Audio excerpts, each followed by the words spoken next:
Welcome back to The Edge. Google is showing fewer featured snippets just recently, and the clock has actually been reset to adjust to the Google's new partner program requirements, and Google's weighing in on the expected impact of Core Web Vitals update. News from The Edge for the week of March 1st, 2021, here on Edge of the Web Radio. From the Edge of the Web studios, here's what we're looking at this week. This is Edge of the Web Radio. I'm your host, Darren Sparks, owner of Site Strategics. Each week, we're covering SEO and digital marketing news for your digital consumption, separate from our weekly interview. So we're getting more news to you more quickly than ever before, so you can navigate your week in digital and your week in SEO, because that's constantly changing. Be sure to check out all the recent shows over at edgeofthewebradio.com. That's edgeofthewebradio.com. You can also find us everywhere on iTunes, on all the podcast aggregators. So check us out on iTunes, Player FM, obviously Google Play, I think TuneIn, Amazon. What else do we got out there, Jacob? Man, you always hit me after you name all the good ones. I'm not saying that the other ones aren't good. They're all good. All the ones that are in my memory. Exactly. Okay, so you have a small short-term memory, or for a small very for podcast names. Maybe if we didn't record this on Mondays. You can actually go to our podcast page, Edge of the Web Radio, and you'll be able to see. I think we got like 20 or 25 different destinations for the show. Think of it as a collecting experience, and find the one that you haven't used before. Ah, I see. Because it's a different show there. Right. There's an Easter egg. Subscribe to them all. Listen to them all. Every hour on the hour, right? You'll find something different, we promise. Well, that is how we certainly would appreciate any type of feedback on our show, as we're listening regularly to our audience and delivering what you're asking for. So let us know how we're doing and what we're doing and what you'd like to hear more of. You can also go over to the show page at edgeofthewebradio.com and fill out the survey and have a couple questions, completely anonymous, but it gives us a really good idea of who you are and what you're wanting to listen to. So with that, this is the Edge of the Web news desk, and the title sponsor of this show is Site Strategics. Our core specialties are SEO, SEM, social media marketing, conversion rate optimization, and the like, as well as omni-channel media marketing and broadcast. This is what we're doing with this studio here. So if you're interested in what results-based marketing means, give us a call at 877-736-4932. Happy to have an hour conversation with you, free of charge, of course, to be able to discover what we could possibly do together with partnering up and be able to dominate the digital space out there. Joining me this week to get his take on the news is the indomitable Morty Oberstein, SEO liaison at Wix. How you doing, Marty? Oh, great. I don't have any water. I haven't had water all day. They shut off my water. Are you under siege now? Under siege. Yeah, my kids are out there, like, they turn off the water. No, there's like, I don't know, some kind of like main break, and there hasn't been water all day. So you're okay. You're not thirsty. Yeah, I'm okay. I'm just thirsty. Okay, well, have one of the kids bring you something. Bring you some coffee or something. They should. They really should. No, if I let them in, it means I'm not going to be able to get them out. Don't you need water to make coffee? That is a lesson for life. If you let the kids in here, you won't be able to get them out. That is absolutely correct. So I got to tell you, my youngest son was actually doing a presentation, right? And he dressed up as Steve Jobs. And he's got the black turtleneck. He's got sneakers on. He's holding up one of my dead iPhone 3s. Having a blast. And it's pretty amazing. It was. They have a really good matchup, right? Yep. Can I bring up a random thing? I thought Jacob, I just did. You were on The Price is Right. What? Yes, I was. Not recently. I just saw you. I just saw your video of this. It was a little while ago. Epic. Can we put in the show notes like a link to that video? Yes, absolutely. We'll have to. It's there. I'll do it. Epic. What did you win? Did you win? I got up on stage. Yep. I won a fountain thing, and then lost a Ford Mustang. Wow. And I had to spin first, and did not spin well enough to stay in. But I think I got like 70 cents. 75 cents. 75 cents. Yeah, you can't spin again. See, Morty's seen it more recently than I have. I don't even remember. The best part is they call him down, and you must have been like recently engaged or something. It was the week of our wedding party, so we had the whole wedding party there. We heard that if you go with a big group, you have a better chance of someone in your group getting in. So Bob Barker goes, "Are you the groom?" And Jay goes, "I'm the groom." It was the funniest thing. Yeah. So my shirt said "Marry Me, Katie." Hers said "Marry Me, Jacob," and then all the guys in our group had "Marry Me, Beauties," and all the girls had "Marry Me, Bob." Oh, there you go. So, that's awesome. Back when Bob Barker was still doing the show, and he had that really long, thin mic. He did. The funny thing is, they get you in the show or in the studio, and they're talking to you, and I'd been there once before, so I knew this was coming. But the guys who's like warming up the audience is like, if you get on stage, do not touch Bob. Please do not hug Bob. Like very God. like, and I think people forgot like how old Bob he was. is. Yeah, like, yeah. You can't just run up there and bear hug that guy. Oh my gosh! All right. Crack his rib. Give him a hug. All right. I'll double down and give you another random. We actually interviewed Steve Forbes here in Indianapolis whenever the Forbes Innovation Summit came through. I think it was in 1990 summit. No, it was 2014. Anyway, we're doing a lot of interviews. We interviewed a number of people there, including the governor at that time, Mike Pence. But Steve Forbes came up. We were able to get him in and had a great conversation. And I loved what he said. And I just gave him a big hug. Right, shook his hand and gave him a big hug. And stole his wallet. Shook him down a bit. But his handler says, "Oh, thanks so much. Steve doesn't do hugs." Okay. Too late. Too late now. He sure doesn't. You probably should have said that because I'm a big hugger, It'll never. You're that guy. No, I'm actually not that guy, but I was for Steve Forbes because his wallet was just huge. Okay. All right. This is getting uncomfortable yet again. I don't know what it is. I'm here. You just kind of bring it out of us. All right. You know what's uncomfortable? We've lost some featured snippets. Good segue. There Good we go. pivot. From Barry Swartz over at Search Engine Roundtable. Google is showing fewer featured snippets since February 19th. Google seems to be showing fewer featured snippets in the search results since that date. All three tools that he's actually aware of, and that'd be Rank Ranger and Moz and I believe SEMrush, right? Is that? Yeah. Are actually track featured snippets all showed a significant decline in the percentage of search results with featured snippets. First, for those listeners who don't know what a featured snippet is, Morty, what is that? I don't know. You can search feature snippet and see a feature snippet to actually learn what a feature snippet is.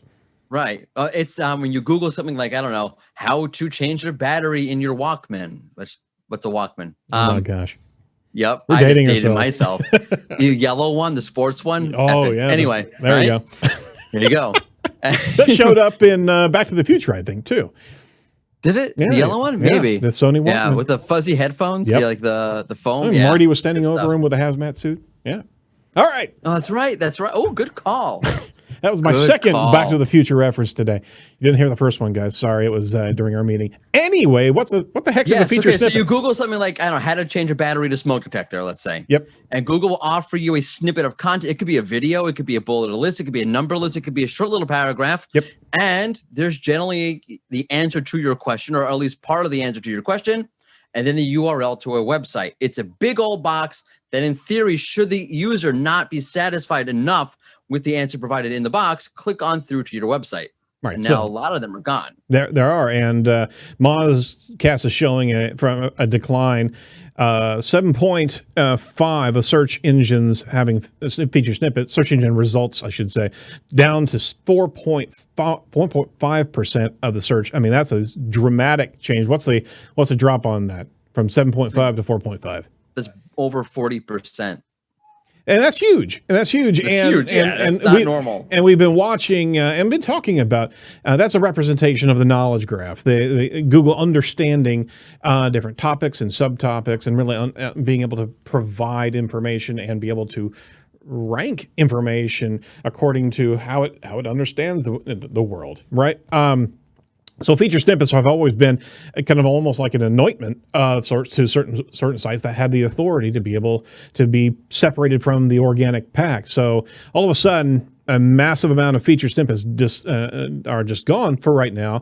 These tools, Rank Ranger being one of them, have a really good a way of watching the shifts in the sand, so to speak, of these different search engine result factors. But what are your thoughts on this, Morty? You showed us some data before the show. What you did there? Yeah. I mean, so you're right. Like, these things can be like a precursor to the knowledge panel. Like, one thing, if you ever Google somebody, if they don't have a knowledge panel, right, check if they have a feature snippet.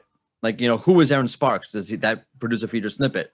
Is one way of like showing like how able to understand you Google is able to do. But yeah, outside of the knowledge graph or the precursor to the knowledge graph kind of thing, it's huge. I mean, Dr. P did a blog post on this, like just came out, showing that they're showing that Moz that they've never seen anything like this ever. It's like the level of feature snippets showing on page 1 of the SERP now is the lowest it's ever been on desktop and mobile. The Rank Ranger data is very, very similar. I checked it myself historically. On mobile, you have a couple of way back in 2016, it was at this level. On desktop, it's never been this low. It's interesting to see the shift between, I think it's an important point, the shift between, let's say, SEMrush and Rank Ranger versus Moz, because Moz is showing like a 40% drop off, right? Whereas SEMrush and Rank Ranger are showing about a 20% drop off. And the reason for that is that they're two very different data sets. So Moz tracks 10,000 keywords, and it tries to focus on, I'm oversimplifying this, but it tries to focus on more high search volume keywords, where the Rank Ranger data set, and I'm pretty sure the SEMrush data set the same way, because they behave the same way, is more normalized, using a lot more keywords to try to throw in a lot more long tail keywords to sort of offer a more normalized picture. Yep. There's nothing wrong. Like, there's both ways make sense. There's kind of like different ways on the different takes on the same thing. One way is not better than the other, but it's interesting to see that the Rank Ranger one and the SEMrush one are not as steep in the drop off, which would tell me that a lot of the hit was to short tail keywords, or high search volume, high authority kind of keywords. And highly competitive. Yeah, absolutely. Highly competitive, yeah. And Dr. P in his write-up showed that the losses were more heavy in finance and health than any other niche. So it seems, I'm wondering, and I'm speculating here, if what we're looking at is Google saying, okay, like either they hit something and say, okay, we need a reset. There's something not right. We're worried about these high authority, where you need to have a high authority result. Health, finance, short tail, high search volume kind of keyword. We're not comfortable with what we're showing, or we're already, there's a planned update. I wonder if they're doing a reset, even 2 weeks from now, a week from now, 2 days from now, who the heck knows? If you see a whole new set of URLs showing up, because you have to realize is that Google does do feature snippet resets. Like, it's not, oh, I lost my feature snippet today. It'll very often, Google will bulk change the URLs that it shows a feature snippet. It's not something like this, but it's not like there is a feature snippet algorithm, so to speak, that will have the feature snippet URLs be swapped out. So I'm wondering if that's what's happening. So it's going to be very interesting to keep track of what industries are being affected, what keywords are being affected, and you're absolutely right. The volatility and the higher volume and the higher competitiveness looks to be certainly affected there, but don't think that this is going to go away and this is the new norm. This is a reset, snapback, and it'll just be interesting to see who emerges as the featured snippet for those terms that certainly deserve it. And that would be an excellent test to be able to see what is the difference between the old URLs and the new URLs, what type of authority they actually carry with them. Is this kind of a new reset on really how they actually understand authority in the verticals? We had Jason Bernard on from Calicube a while back talking about brand SERPs, and he knows so many different factors in the different industries, right? It could very well be that Google's paying attention to those verticals even more, of resetting and understanding the authority in those particular industries. And that's why you have health and finance getting slaughtered, if you want to call it that, the way that it has been. I am curious though, because feature snippets in health are far less common in general. Like, you're not going to do like what is cancer and get a feature snippet. You might get that health knowledge panel on the side, So I wonder, it'd be interesting to see if feeder snippets do bounce back, if they do bounce back in health and finance. That's interesting.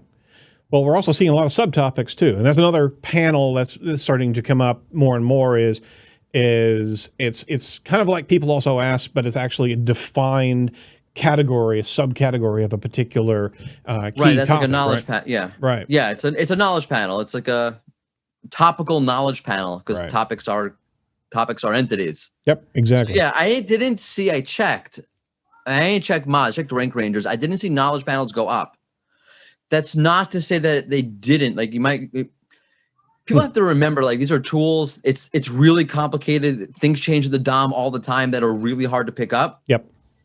Right. Like my first instinct when I see one of these drop is okay, it's like the tools they're missing something. Like there was a change Google made in the DOM and the tools didn't pick it up. It happens all the time. Yep. But when you see all three and it's consistent, okay, that's not what happened. Dr. P said he checked it out himself. I talked to Rank Ranger.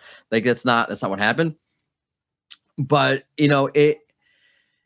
it's possible that the health knowledge panels will pick up or did pick up, and that maybe there's something that hasn't been caught yet. I haven't checked out the health. I know Moz tracks the health panel specifically. I didn't check it. Could be those bumped up, but I didn't see Dr. Pete mention it. So it doesn't seem to be that's the case. Well, it's too early, but I mean the last week has been a flurry of what's happening here. But the cool thing is that our tools are so much more organized and focused on the new topography of a Google SERP, right? That they're quick to be able to adjust to DOM changes, like you're saying. So it could very well reveal a heck of a lot more very, very quickly. Yeah, I know. Like, there's something like, okay, Google updated something in the DOM. Like the tools need to pick it up. Like they'll pick it up relatively quickly. They'll see a sudden drop off. And be like, okay, something's wrong here. Yep. That's not what happened here, and it's a big one. This is a big one. So pay attention, and it's coveted real estate, absolutely. Because if you're in that space, then boy, I always use the term Google anointment, but it literally is the recommended source of authority from Google on that particular answer. So there's always it's a win whenever you get that, even though you may be losing on click-through traffic. It's just such a credibility factor beef up. That's also true. On the domain itself. All right. So watch that. Watch your featured snippets. See if you actually been affected. And let us know if you actually have been, if you've seen some loss here personally from, or I should say from the companies that you work with. We love to have that type of feedback. Not just look at the tools out there, but give us some information speaking to our listeners there. All right. So the next news item on the docket is over from Search Engine Land from Carolyn Lyden. Advertisers have until February 2022 to adjust to Google's new partner program requirements. So in the email that was sent out to the Google Partner Program members around the world, Google announced changes to the program structure and badge criteria. Those changes were initially slated to take place in June of 2020, but due to the pandemic, it will actually now go into effect the beginning of February 2022. That means that the partners will have a year to meet the new program requirements. Now, Morty, I know this is your bailiwick, but we also want to make sure that our SEM listeners get fed as new things come through. And basically, there were a number of key changes that they were requiring. Partners could either dismiss or apply recommendations to achieve a 70% optimization score.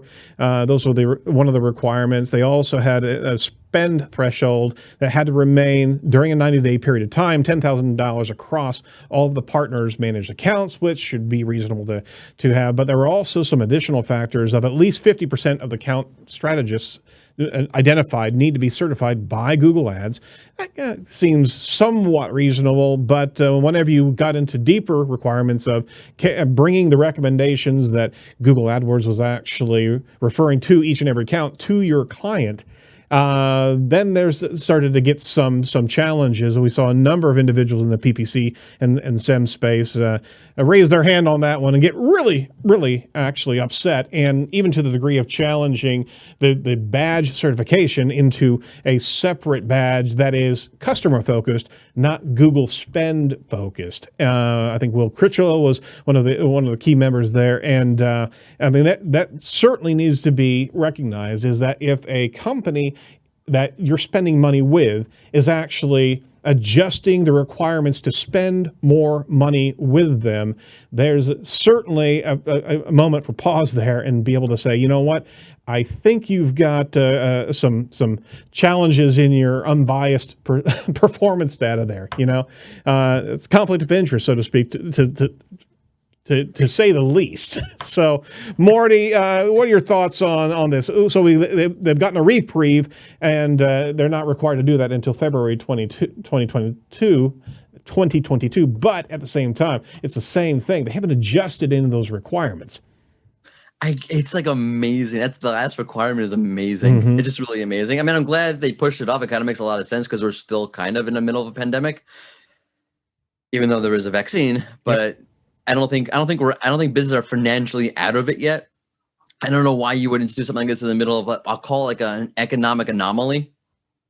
It's just a terribly and callous way to put it. But from a certain perspective, how do you like this? Like what businesses are going to spend and what they're spending now versus what they're going to spend and how they're going to spend when things return to normal could be two very different things. Absolutely, and it's already changed phenomenally during the pandemic, and right. Businesses have understood that the model of marketing has shifted completely. So because digital was the go-to point, and they're realizing that there's a huge value in digital, so It's never going to go back to its original space. Greg Finn, I think, was also solidly opposed to this. So anyway, it is a challenge having to jump through these particular hoops. You would want to have a environment, the entity in which you're actually spending money with, allow you to operate with as clear lanes as possible and not impose any, self-valued restrictions. I mean, if they're trying to actually make more money and they're telling you that you got to spend more money, my gosh, come on. It's a little bit silly. It's a little bit much. Little bit. Alrighty, just wanted to let everybody know that's the goalposts have moved over there, and you can take a breather on that. I want to make sure that you know about our continued sponsor of the news program here. This is Ahrefs. We want to make sure that you know they're a continued and proud sponsor of Edge of the Web. Ahrefs is a fantastic marketing tool that makes competitive analysis very, very easy. The tools show you how your competitors are actually getting traffic from Google and why. You can see the pages, the content that send them the most search traffic, find out the exact keywords they're ranking for, and which featured snippets they lost. Maybe that's a useful tactic right there. Anyway, you can see all the backlinks that are helping them rank and much more. So if you're not getting significant search traffic, Ahrefs tools also helps you find topics worth creating content about and be able to earn those links. So from all of us over at Site Strategics and Edge of the Web, we certainly recommend you trying Ahrefs. That's ahrefs.com. They got a great special 7 days for $7. So you can see the entire tool is completely uncrippled, I guess. So you see the entire application, and you'll fall in love with it as we do here over at the shop. So ahrefs.com. All right, I was back to the third article. From Search Engine Journal by Roger Monti, Google on expected impact of Core Web Vitals update. So Google actually explained what to expect when their Core Web Vitals update become a ranking signal, and that would be coming up in May of this year. Google's Danny Sullivan recently discussed the expected ranking impact of May 2021's page experience update that will integrate Core Web Vitals as a ranking factor. Danny actually commented within the Search Central Live fireside chat, and later he clarified some more on Twitter. So before anything else, Morty, what is Core Web Vitals and why should we be interested in this particular topic? They are 3 metrics that align to user experience on your website. Mm-hmm. For example, CLS, if you've ever gone to a mobile site and you're trying to interact with the page, and all of a sudden a button moves on you, mm-hmm. and you click to buy something you didn't mean to actually buy. Right. I'm being a little bit hyperbolic, but that could theoretically happen. That's one of the measurements that's being implemented, or LCP, the largest contentful paint. Is how fast does that biggest asset load? How right? FID. The time it takes to be interactive, all these sort of things that measure user experience are actually coupled with HTTPS and interstitials, but leave that aside for a minute. Sure. Mobile friendliness, but it's basically a way of Google saying, hey, you need to make your mobile experience, I want to say faster necessarily. It is faster. That's part of it, but it's a better user experience on mobile. Like clearer, smoother, non-impeding type of experience, right? They are a good thing. They are a good thing. And they're going to be part of the algorithm come May 2021, which is 2 months away. Holy crap. Yeah, I know. We're going to be halfway through this year before anybody knows it. You know what I'm saying? Truly. I mean, last year crawled, but this year we're just going to race right through it. Point being, man. Point being is that there's certainly, when Google's actually discussing a ranking factor, right, we really do need to meerkat up and see what's going on, because these are important factors, and whenever Google's actually conveying that, you got to listen. So there was a number of discussions there, and the individuals on the actual the fireside was Martin Splitt, Danny Sullivan, Ashley Berman Hale. So they were starting to get the ball rolling, but they really didn't. There was a question that was posed to them. Martin Splitt immediately said, "I don't know." Danny then jumped in there and started to help guide that conversation. Quote, "If you think you could go back and look at how we've had these sorts of things over, it really isn't that okay. Then the next day, everything is completely changed. There's no intent to try to do that right now, even though we might say we start using this as a factor." So that was a bit of vacillation back and forth. There's so much that needs to be done on their end still. Like, for example, I saw someone brought this up. I think it was another Search Engine Journal article with brought up to John Mueller. I brought this up with John Mueller. I got the dance around it. Which I don't, that's not John. That's just how it goes. Right. Look, is this I want to call it a penalty. I'm thinking of a better word, because I know that as an SEO word, that means something outside of what I actually mean it as. Right. Is there a negative impact of not having a lot of site traffic? Because if you don't have a lot of site traffic, then you don't have FID. Right. Right, you're missing that third core web vitals. If you don't have that third core web vital, and you're competing against sites that do have that kind of traffic, and they do pass core web vitals, now Google knows that they pass core web vitals. They don't know if you do or not. Are you going to be negatively impacted simply because you just don't have enough traffic? Right. So applying it uniformly across the internet is what you're talking about. Yeah, it's really hard. There's got to be some pockets and where the usability measurements actually have a deeper effect based on the broad bandwidth, and on top of that, the type of sites there are. Because you mentioned something else before the show, is that, and we talked about this actually last week, is if Core Web Vitals is such a huge thing, and you've got small website owners that have no developer on staff. They spun up a theme that was loaded with a heck of a lot of extra baggage when it comes down to load time. They have no idea that they're actually about to be hit with this, right? Correct. Right. So and no recourse either. Right. I mean, look, that's why that's the benefit of having a CMS like Wix or Shopify handle this for you, assuming that we do, and Shopify does handle that, which we're working on it. But it's, hey, a little plug. Marketers got to market. Absolutely. But, go right ahead. Hey, sorry. Thank you for indulging me.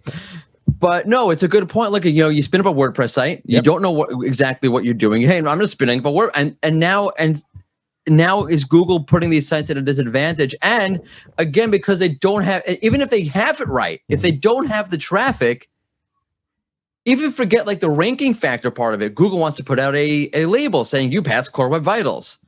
Well, if you don't pass Core Web Vitals to no fault of your own, other than you don't have enough traffic, and if you're a small business site, that is entirely possible. You're right. So then how does this work? And I think that's why Google's saying here, it's not going to be, the biggest factor off. I think Danny said, as time goes on and things roll out, blah, blah, blah, it'll become a bigger factor because they don't have the answers yet. They don't, which is and surprising. it is. And you know what? As just a throwback here, this last week was the 10th anniversary of Panda. All right, and Panda was a huge algorithm shift that gave a huge amount of penalties to organizations, sites that were trying to affect and game the system with link authority and content spam. Right. Right. So that actually has a much more malleable attribution to the content owners as opposed to a developer being in the throes to be able to actually improve the site dev. I mean, think about where we are now is that, okay, you've been buying links for the longest time. You've been jamming up word spam and just a glut of irrelevant content. That was 10 years ago where that particular algorithm took hold, and subsequently it purified, or at least cleaned out a lot of those black hats in that space. This is a different scenario completely because and when it gets down to it, does everybody have a developer on team to be able to do that type of surgery? No. And on top of that, with these type of open source applications that have so many additional plugins that go along with it, you don't know where to start. You don't know. You don't know. And that's the challenge with these type of WYSIWYG environments that the business community has gotten into, is that it's unfortunately they can make calls to buy themes that are no longer even supported, so they have nowhere to go to get any type of fixes. Sorry. Yep. I mean, look, I got into trouble with this on Twitter the other day because they said, Core Web Vitals, fundamentally speaking, is a developer issue. Yep. It does impact ranks, so it becomes an SEO issue. And of course, there are things you can do to, if you have a button that's killing your CLS, all right, you want to take it out, take it out. Like, there are things you can do as an SEO. I mean, I'm not a technical SEO. Sure. I don't profess to be one. And I'm sure technical SEOs can do a hell of a lot more than I can. But fundamentally speaking, you don't see Google going out there and saying, hey, SEO community, what are your thoughts on Core Web Vitals? But I can tell you Google does do that to developers because I know that internally that's what happens. Google comes and say, hey, developers over at Wix, what do you think about this? What's your feedback? Blah, blah, blah. Right. Because it's fundamentally a developer issue.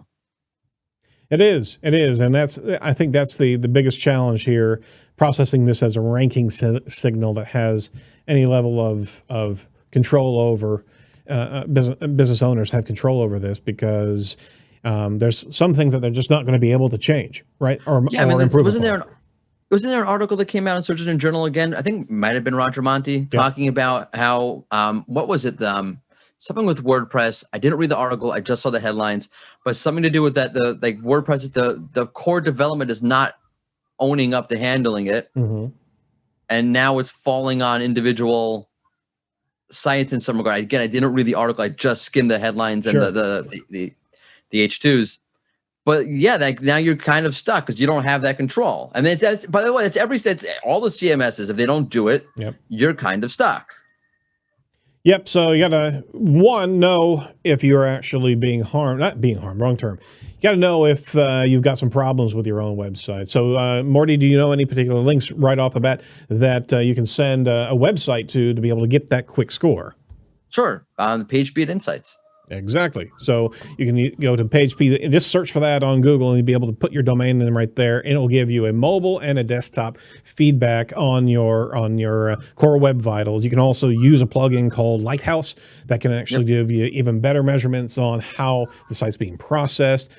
Slow sites. In Search Console, theoretically, if you have enough traffic. Right. Absolutely. But they're looking at slow sites, and they've been focused on this for years. Focused on this with AMP, focused on this with a number of different key initiatives here. This one looks to be, it's all for the user. They're trying to make sure that they've got fast websites out there that are not getting in the way of the transaction that the consumer's looking for. But boy, hold on to your hat here. They're saying that it's not going to be a sizable ranking signal, but it's always going to be there in the future. Yep, I mean it could be the infamous tiebreaker between you and another website, that sort of thing. And who knows? I mean, look, it's obviously not going to be content is content is king, relevancy, blah blah blah. But that doesn't mean it won't be an impactful update or an impactful factor. Know your core web vitals, or they could be our undoing when it comes down to the neck and neck competition against a particular keyword. All right. So that said, pivoting around real quick, what's on the deck for SEO chat this week, Marty? Ironically, core web vitals. It's almost like that was not done on purpose. Emma Russell, part of the Women in Tech SEO, will be hosting this week, 1 p.m. Eastern Time, a chat all about core web vitals. You can come and learn. You can come and bitch and moan. I'm coming to bitch and moan. And you can have a grand old time talking about core web vitals this Thursday on SEO chat. Fantastic. On Twitter at 1 p.m. Eastern Standard Time. Wait, you're going to be there? You didn't show up. You didn't show up last week. We had a thing. Yeah, you had a thing. Ridiculous. And I said I wasn't showing up, and you didn't show up. That's bizarre. Well, because we knew you were going I ended up showing up. Exactly. See? Yeah, you knew. I'm not going to be there this week. That's what I'm telling you, at least. I'll be there. I see. All right, so come on down. Yeah, absolutely. Come on down, Jacob. I'm the groom. I'm going to enter with that on Thursday. You have to.